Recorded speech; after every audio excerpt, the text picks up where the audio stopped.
Hi, and welcome to Module 4, Editing and Proofreading. We hope you found Professor Edwards' comments informative and interesting.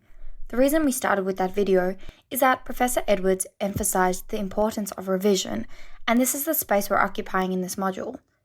When working on a project that includes writing, we tend to live in the revision space for quite a bit, making changes to make the final draft as good as possible. In other words, it's the editing and proofreading space. Now, what comes to your mind when you hear these words? Editing, proofreading. You're probably thinking about making improvements by fixing some mistakes, right? For example, grammar, spelling, rewriting sentences, etc. But is that editing or proofreading, or either? Well, the thing is that the two terms are often used interchangeably to mean the same thing, but in actual fact, they are two different concepts.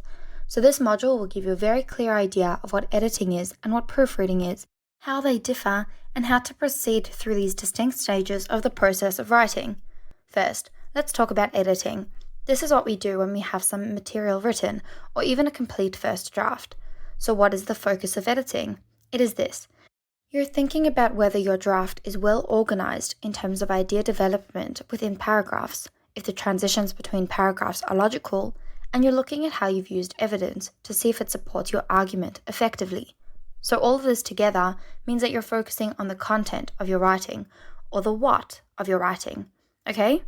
Now let's talk about proofreading. You have a draft, you've done a lot of work on the content, and you're happy with what you're saying in it. So what is left to check? It's capitalizations, usage, as in grammar, word choices, and sentence structures, punctuation, and spelling. And this is exactly the focus of proofreading.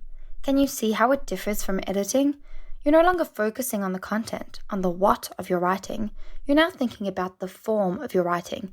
In other words, how you're saying it. So editing is the what of your writing, and proofreading is the how of your writing. So we have two distinct stages in the process of writing, but how to proceed through them effectively and efficiently? Well, we'd like to share two very simple and easy to remember strategies with you. For editing, just remember ARMS: add, remove, move, substitute.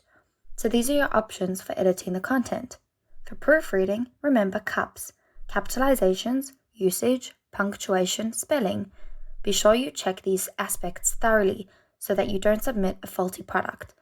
It would be a shame to have great content and then mistakes in punctuation or spelling getting in the way of its delivery, wouldn't it?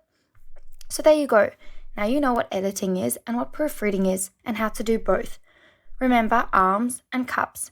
In the next activity, you can practice both skills, and then in part 2, we'll look at some common errors that we need to be aware of so that we can spot them and fix them before we submit our writing. Thank you for your attention, and remember, keep calm and write, edit, and proofread.